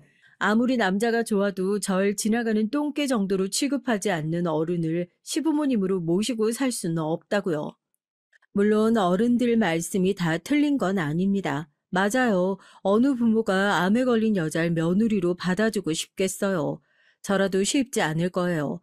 하지만 아무리 그래도 사람을 앞에 두고 저를 내쫓을 명분을 찾았다며 좋아하는 꼴까지 보여주는 건 정말 말도 안 되는 행동이라고 생각합니다. 그날 이후 저도 견디기 힘들 정도로 힘들었지만 애써 유방암 치료에 집중하려고 노력을 했어요. 저의 유방암 진단과 파혼으로 인해 가장 힘들어하신 분은 바로 저희 어머니예요. 사실 남자친구네 부모님께서 절 반대하셨을 때도 어머니에게 일절 말하지 않았어요. 제가 고졸에 아버지가 안 계셔서 남자친구네 부모님께서 반대하신다고 하면 어머니가 제일 슬퍼하실 게 뻔하니까요. 이게 다 내 잘못이다. 그 나쁜 걸 너처럼 귀한 애한테 물려줘서 이 사달을 만들고 내가 사돈 댁에 가서라도 무릎 꿇고 빌게. 너 어떻게든 유방암 내가 완치시킬 테니까 너 받아달라고. 엄마, 나 암 걸려서 파혼당한 거 아니야. 내가 그런 집안하고는 엮이고 싶지 않아서 결혼 안 하겠다고 한 거라고. 제 파혼 소식에 어머님 바닥에 주저앉아 펑펑 눈물을 흘리셨어요. 그 모습을 보는데 제 마음이 찢어지는 것 같았습니다. 남자친구와 파혼한 일에 대해선 절대 후회하지 않았지만 그 일로 어머니께 크나큰 상처를 만들어드린 것 같아 그건 너무 죄송했어요. 그래서 전 더 열심히 치료받았습니다. 어머니를 생각해서요. 제가 아무리 아프고 힘들어도 어머니가 겪었던 시건보단 훨씬 더 견딜 수 있을 정도의 시련이었으니까요. 저에겐 보험도 있었고 결혼한다고 모아놓은 돈도 있으니 최소한 병원에 다니면서 돈 걱정은 안 해도 되잖아요. 그리고 무엇보다 든든했던 건 저에겐 어머니가 계신다는 겁니다. 어머닌 가게를 나가 일하시면서도 저의 병간호를 해주셨어요. 항암 때문에 병원에 입원했을 때도 저 혼자 충분히 할 수 있다고 했지만 어머니는 항상 제 곁에 있어주려고 하셨습니다. 그 덕분인지 수술 경과가 좋았어요. 전 유방암 진단을 받은 지 1년 만에 완치 판정을 받았습니다. 물론 계속 외래 진료를 받으며 검사도 해야 하지만 처음 걱정한 것보다 훨씬 더 좋아져서 좋은 방향으로 생각하기로 했어요. 고작 30년 조금 넘게 살았지만 여러 방면으로 산전수전을 겪고 나니 삶을 살아가는 방식이 많이 달라졌죠. 저는 지금 당장 해결해야 하는 문제부터 해결하느라 급급했었는데 파혼도 하고 한번 크게 아프고 나니까 뭐든지 제가 하고 싶은 일은 미루지 말고 지금 당장 해야 한다는 걸 깨달았습니다. 지나간 시간은 아무리 후회해봐야 다시 돌아오지 않으니까요. 전 지금까지 고생한 것들을 보상받기라도 하듯 하고 싶었던 일은 뭐든지 다 했습니다. 어머니와도 전보다 더 많은 시간을 보냈어요. 생각해보니 뭐가 그렇게 바쁘다고 어머니와 둘이 여행 한번 다녀온 적이 없더라고요. 전 다른 건 다 젖혀두고 오롯이 저와 어머니에게만 집중했습니다. 그렇게 나 자신만 생각하면서 살다 보니 시간이 금방 흐르더라고요. 예전에 있었던 나쁜 기억들은 기억도 안 날 정도로 까마득해졌을 때쯤 저에게 신기한 일이 생겼습니다. 앞으로 살면서 다시는 만날 일이라고는 없을 줄 알았던 분들을 다시 만났어요. 그분들은 바로 절 파혼까지 하게 만들었던 장본인, 바로 전 남자친구의 부모님이었습니다. 정말 생각지도 못한 장소에서 바로 딱 만났어요. 제가 산부인과 진료를 받을 일이 있어서 잠깐 짬을 내 병원에 들렀는데 글쎄 거기서 전 남자친구의 부모님을 딱 만난 거예요. 더 놀라웠던 건 어머님께서 환자복을 입고 있었다는 겁니다. 처음엔 시간이 벌써 5년이나 흘렀으니 제가 잘못 본 것일지도 모른다고 생각했죠. 그런데 병원이라 모두 다 마스크를 쓰고 있었는데도 단번에 알아볼 수 있겠더라고요. 바로 아버님 때문에요. 시간이 그렇게 흘렀어도 아직 정정하신지 어머니에게 소리를 지르시는 목소리는 여전했습니다. 그 소리가 얼마나 큰지 주변에 있던 사람들까지 모두 다 두 분을 보고 있었죠. 아주 죽을 병 걸렸네. 죽을 병 걸렸어. 수술도 잘 끝났다는데 어린애도 아니고 왜 그렇게 엄살을 부려? 병원에서 평생 살 거야? 얼른 괜찮다고 해야 퇴원을 할 거 아니야. 보아하니 어머니가 아파서 입원하셨나 보더라고요. 그렇게 미워했던 사람들이었는데 오랜만에 봐서 그런지 반갑기까지 했습니다. 더군다나 환자복까지 입고 있는 모습을 보니까 아는 척을 하지 않을 수가 없었어요. 제가 먼저 다가갔죠. 그리고 아는 체를 했어요. 제가 다가가 오랜만에 뵙는다고 인사를 건네자 전 남자친구의 부모님은 제 얼굴을 보자마자 못 볼 거라도 본 것처럼 화들짝 놀라셨습니다. 전 마치 제가 저승사자라도 된 줄 알았어요. 너무 놀라셔서요. 그런데 두 분의 반응이 이상했어요. 절 보자마자 어머니는 제 손을 부여잡고 펑펑 눈물을 쏟으시더라고요. 아버진 당황해서 어쩔 줄 모르시고요. 주변에 있던 사람들이 모두 다 저희를 쳐다보는데 저도 당황스럽더군요. 전 애써 어머니의 손을 잡아 일으켰습니다. 그리고 진정하시라고 했어요. 그러자 어머닌 대뜸 저에게 사과부터 하시더군요. 내가 너무 잘못했어. 너한테 내가 몹쓸 짓을 해서 이런 벌을 받나 보다. 나 때문에 얼마나 속상했니 그래. 그래, 우리가 너한테 정말 면목이 없다.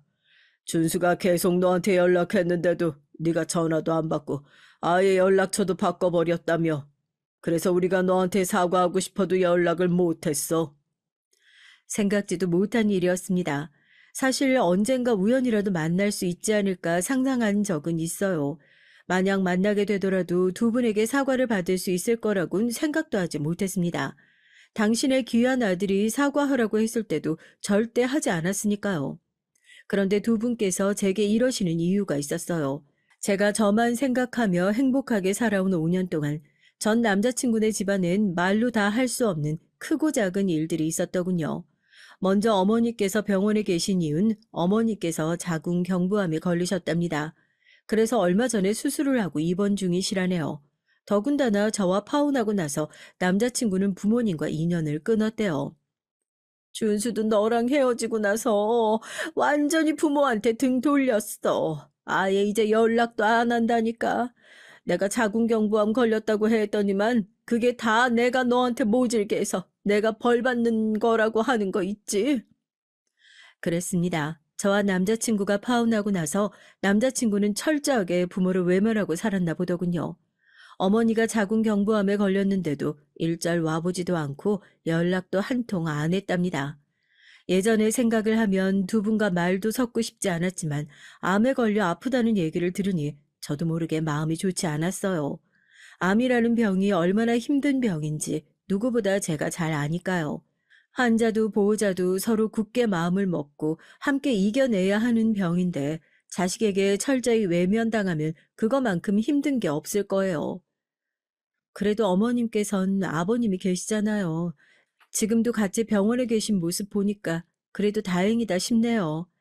다행은 무슨, 수진이 너도 이 인간 알잖니? 어디 마누라 걱정하는 사람이니? 지금도 하기 싫은 거 억지로 하느라 아주 매일 똥 씹은 표정이다. 거기다가 자기도 너한테 그렇게 모진 소리 다 퍼부어놓고서는 아들 집 나가니까 그게 다 무조건 나 때문에 생긴 내 잘못이라고 몰아붙이는데 아유, 내가 아주 질린다니까. 어머, 근데 너는 병원에 무슨 일이야? 이 옆에 는 할 말 안 할 말 구분을 할 줄 모른다니까. 우리가 지금 수진이 앞에서 분술 떨 때야. 그러고 보니 수진이 넌 치료 다 끝났니? 이제 완치된 거야? 누가 보면 오랜만에 반가운 얼굴을 보기라도 한 줄 알겠더라고요. 두 분은 그제야 제 안부가 궁금했는지 제가 왜 병원에 왔는지 물으셨어요. 아직 유방암이 완치된 게 아니냐며 걱정하시면서요. 이래서 사람은 다 자신이 겪어봐야 그게 얼마나 힘든지 아나봅니다. 제가 유방암에 걸렸다고 좋아하시던 게 엊그제 같은데 이젠 제 걱정을 다 해주시니까요. 아, 저 유방암 완치됐어요. 오늘 병원에 온 건 제가 얼마 전에 결혼했거든요. 아이 가지려고 이 병원 산부인과 다니고 있어요. 아무래도 암 걸렸을 때 항암이나 방사선 치료를 받아서 임신 가능할까 검사해 보려고요. 네, 그랬습니다. 전 작년에 결혼했어요. 저의 굴곡진 인생을 이해해 줄 수 있는 남자가 또 있을까 했는데 다행히도 좋은 사람을 만났습니다. 지금의 남편은 미국에서 오래 생활을 한 사람이라 부모님도 미국에 계세요. 남편 부모님도 저의 상황을 다 아시지만 너무도 감사하게 모든 걸 다 이해해 주셔서 너무 행복한 결혼 생활을 하고 있습니다. 그래서 아이를 낳고 싶다는 생각도 한 거예요. 남편을 닮은 아이를 꼭 갖고 싶거든요. 어머, 그랬구나. 잘 됐다. 내가 아프고 나서 네 생각을 얼마나 많이 했나 몰라. 그때 그냥 널 며느리로 받아줬으면 나한테 이런 일이 생기지 않았을 텐데. 어머닌 여전했어요. 저에게 미안한 마음을 가지고 있으면서도 여전히 본인 생각만 하셨죠. 그때였습니다. 간호사분이 제 이름을 불러 진료실에 들어가 봐야 하는 상황이었죠. 그런데 아버님께서 저에게 연락처를 물어보시더라고요. 우리가 염치 없는 건 알지만 이 사람 암 치료 끝나면 다시 한번 따로 만날 수 있을까? 그때 만나서 우리가 정식으로 사과할게. 네가 우리를 용서해줘야 준수도 다시 돌아올 거다. 아버님은 꼭 다시 절 만나고 싶다고 사정하셨죠. 전 순간 그런 생각이 들더군요. 인생은 정말 살아봐야 아는 거라는 걸요. 전 말없이 지갑에서 명함을 꺼내 건넸습니다. 아니, 이게 뭐야? 전 어쩌면 지난 5년 동안 이 순간만을 위해 달려온지도 모르겠다는 생각이 들었어요. 저에게 씻을 수 없는 상처를 준 두 분에게 결혼했다는 사실을 얘기했을 때도 희열이 있었지만 저에게 연락처를 물어보고 제가 명함을 건네던 바로 그 순간을 말로 다 표현할 수 없을 정도로 온몸에 소름이 돋아났죠. 아버지가 제게 건네받은 명함을 보고 눈이 휘둥그레지자 어머니는 아버지 손에 있던 명함을 빼서 확인했습니다. 그러곤 제가 건넨 명함을 몇 번이나 다시 확인했어요. 당연히 믿을 수 없겠죠. 저도 아직 믿기지 않으니까요. 어머, 이 약국 약사 김수진. 수진이 너 약사 됐니? 네, 저 약사 됐어요. 암 수술하고 치료받으면서 회사 그만뒀더니 시간이 남아도니까 자꾸 우울한 생각만 들더라고요. 그래서 다시 공부 시작했죠. 그래서 항암 받으면서 다시 약대 들어가고 약사 자격증까지 땄고요. 얼마 전에 제 이름으로 된 약국도 차렸어요.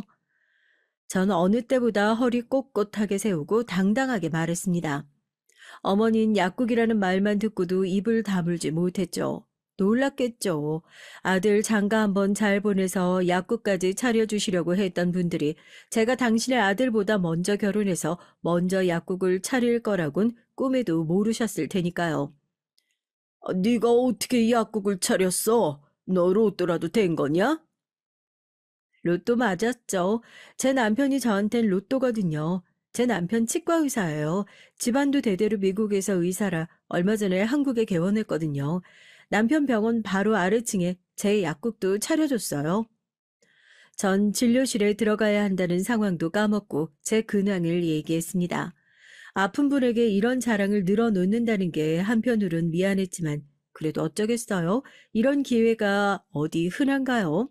파혼하고 나서 어떻게든 유방암을 극복하고 당당하게 살아갈 거라 매일 다짐했지만 종종 저에게 모진 말을 퍼부었던 남자친구의 부모님 얼굴이 떠올라서 괴로웠습니다. 그럴 때마다 다시 만나면 달라진 나의 모습으로 복수해야지 마음만 먹었었는데 정말 제가 해낼 줄은 몰랐어요. 제 명함을 보고 어쩔 줄 몰라 하는 두 분의 얼굴이 저희 어머니에게도 보여줄 수만 있다면 꼭 보여드리고 싶었습니다. 절실히 자신의 잘못을 깨닫고 후회하는 모습을 말이죠. 그날 이후 저에게 신기한 일이 하나 더 생겼어요. 유방암 치료를 하면서 먹었던 항생제 부작용으로 몇 년째 먹던 위장약이 있었거든요. 안 먹으면 속이 쓰려서 잠도 잘 못 잘 정도였죠. 그런데 그 약을 딱 끊게 됐어요. 아무래도 가슴 깊숙이 박혀져 있던 서러움을 해소한 게 도움이 됐던 것 같습니다. 그로부터 얼마 뒤 전 남자친구 어머니에게 메시지가 왔어요. 도저히 볼 낯이 없어서 전화는 못하겠고 메시지로 대신한다. 지난날 있었던 나의 실수는 잊어주렴. 벌받으며 뼈저리게 반성하고 있단다. 병도 완치되고 약사도 되고 결혼까지 한 너의 모습을 보니까 내가 얼마나 아둔한 인간이었는지 다시 한번 깨달았단다. 미안했다. 용서해 주렴. 문자 메시지를 읽고 또 읽었어요. 속이 시원하기보단 한숨이 나왔습니다. 가족이 되어서 잘 지낼 수도 있었던 인연인데 누군가의 실수로 한순간에 많은 것이 달라졌으니까요. 전 답장도 연락도 하지 않았습니다. 그게 저 나름대로 용서였어요. 그리고 마음속으로 어머니께서 얼른 완치하시기를 빌어드렸습니다. 전 다시 한번 인생이라는 게 참 별나고 살만하다는 걸 깨달았죠. 의도치 않게 다른 방법으로 복수하게 됐지만 그래도 파혼을 하게 된 일로 악착같이 병도 이겨내고 꿈에 그리던 약사도 됐으니 저에겐 꼭 나쁜 일만은 아니라고 생각하기로 했어요. 지금까지 저의 긴긴 얘기 들어주셔서 감사합니다. 병도 이겨내고 새로운 삶을 사는 절 보시고 여러분에게도 힘든 일이 있으시다면 모두 다 극복하시길 기도할게요. 여러분의 가정엔 크고 작은 사고도 없이 항상 무탈하시기만을 바라겠습니다. 감사합니다.